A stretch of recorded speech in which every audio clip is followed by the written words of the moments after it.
તો સમાચાર દાહોદથી સામે આવી રહ્યા છે। આગની ઘટના બની છે। આગ લાગતાની સાથે અફરાતફરીનો માહોલ જોવા મળ્યો હતો, જેમાં ભાટીવાડા ગામે આવેલા એનટીપીસી કંપનીમાં ભીષણ આગ લાગી હતી। તો કંપનીમાં રાખવામાં આવેલો કરોડોનો માલ સામાન સ્વાહા થયો છે। ફાયરની 4 જેટલી ગાડીઓ આગ બુઝાવવાની કામગીરી કરી હતી। અચાનક લાગેલ આગને પગલે અફરાતફરીનો માહોલ જોવા મળ્યો હતો, જેમાં ડીવાયએસપી, એલસીબી, એસઓજી પોલીસની મોટી ટીમો પણ ઘટના સ્થળે આવી પહોંચી હતી। જો કે કંપનીમાં આગ શેના કારણે લાગી છે તે કારણ હજી પણ અકબંધ છે। આ સીધા દ્રશ્યો અમે આપને બતાવી રહ્યા છીએ। તો દૂર દૂર સુધી આગના ગોટે ગોટા જોવા મળ્યા હતા। આગે વિકરાળ સ્વરૂપ ધારણ કર્યું હતું। તો સમગ્ર માલ સામાન બળીને રાખ થયો છે। કંપનીમાં જે સામાન રાખવામાં આવ્યો હતો, કરોડોનો જે સામાન છે તે બળીને રાખ થયો છે। તો નુકસાની વેઠવાનો વારો આવ્યો છે, જેમાં અચાનક લાગેલ આગને પગલે અફરાતફરીનો માહોલ જોવા મળ્યો હતો। હાલ કોઈ જાનહાનિના સમાચાર સામે આવ્યા નથી અને કંપનીમાં આગ લાગવાનું કારણ અકબંધ છે। તો ભાટીવાડા ગામે આવેલા એનટીપીસી કંપનીમાં ભીષણ આગ લાગી દૂર દૂર સુધી આગની જ્વાળાઓ જોવા મળી હતી।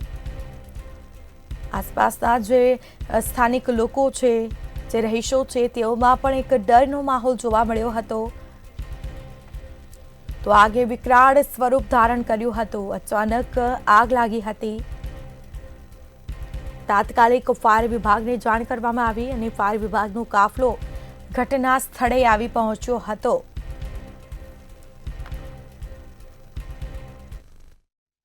દાહોદ તાલુકાના ભાટીવાડા ગામ ખાતે આવેલી એનટીપીસી જે કંપની સોલાર કંપની છે અને તે કંપનીના જે સોલારના સામાન મૂકવામાં આવ્યો હતો, આજે સાંજના સમયે, રાત્રિના સમયે અચાનક આગની ઘટના બનવા પામી હતી। આપ દ્રશ્યોમાં જોઈ શકો છો જે પ્રમાણે આગની ઘટના લાગવા પામી હતી। આ સોલારનો જે સામાન મૂકવામાં આવ્યો હતો, ગોડાઉન તરીકે રાખવામાં આવ્યું હતું। ખુલ્લી જમીનમાં જે સામાન મૂકવામાં આવ્યો હતો તેમાં આગની ઘટના બનવા પામી હતી। આપ જોઈ શકો છો જે પ્રમાણે ધુમાડાના ગોટે ગોટા છે। અહીંયા ભાટીવાડા ગામ ખાતે આવેલી એનટીપીસી કંપનીમાં લાગેલી આગની ઘટનાના ધુમાડાના ગોટે ગોટા છે અને સાથે જ અહીંયા ફાયર વિભાગની ટીમો પણ અહીંયા 4 જેટલી ગાડીઓ છે તે અહીંયા તૈનાત કરવામાં આવી છે અને પોલીસનો મોટો કાફલો પણ અહીંયા તૈનાત કરવામાં આવ્યો છે।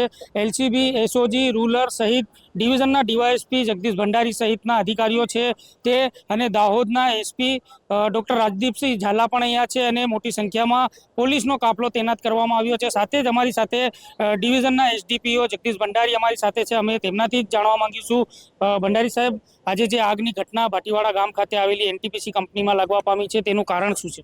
પ્રાથમિક દ્રષ્ટિએ પ્રાથમિક તપાસમાં એવું જાણવા મળ્યું છે કે લગભગ 8-9 વાગ્યાની આસપાસના સમયગાળામાં જે સિક્યુરિટી ગાર્ડ હતા, વોચ ટાવર પર જોતા હતા, એમને અચાનક જે પાછળનો ખૂણો છે ત્યાંથી આગના તણખા ઉડતા હોય એવું ધ્યાનમાં આવ્યું હતું, જેથી બૂમાબૂમ થઈ હતી અને પછી ફાયર બ્રિગેડને બોલાવવામાં આવી હતી। અત્યારે લગભગ 5 જેટલી ફાયર બ્રિગેડની ગાડીઓ છે એ ફાયર ફાઇટિંગ કરી રહી છે। લગભગ 8 જેટલા અંદર લોકો કામ કરતા હતા અને 3 થી 4 સિક્યુરિટી ગાર્ડ હતા। એ તમામ લોકોને સલામત રીતે બહાર કાઢી લેવામાં આવ્યા છે, રેસ્ક્યુ કરવામાં આવ્યું છે।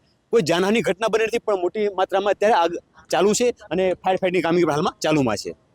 તો આપ જોઈ શકો છો જે પ્રમાણે ભાટીવાડા ગામ ખાતે આવેલી એનટીપીસી કંપનીમાં જે આગ લાગવાની ઘટના બનવા પામી હતી તેમાં હવાનું પ્રમાણ વધતા જે મોટી માત્રામાં આગની જે જ્વાલાઓ છે, જ્વાલાઓ સોલારની જે પ્લેટો છે, સોલારની પ્લેટોમાં અને ખાસ કરીને ઓઇલની જે સર સામાન મૂકવામાં આવેલો હતો તેમાં લાગવા પામી હતી।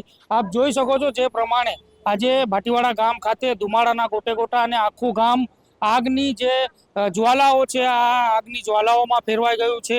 દૂર દૂર સુધીથી આ આગની લપેટો જોવા મળી રહી છે દ્રશ્યોમાં અને ફાયર વિભાગની ટીમો તેમજ પોલીસની જે કાફલો છે મોટી સંખ્યામાં તે પણ અહીંયા તૈનાત કરવામાં આવ્યો છે। નઈમ મુંડા, મંતવ્ય ન્યૂઝ, દાહોદ।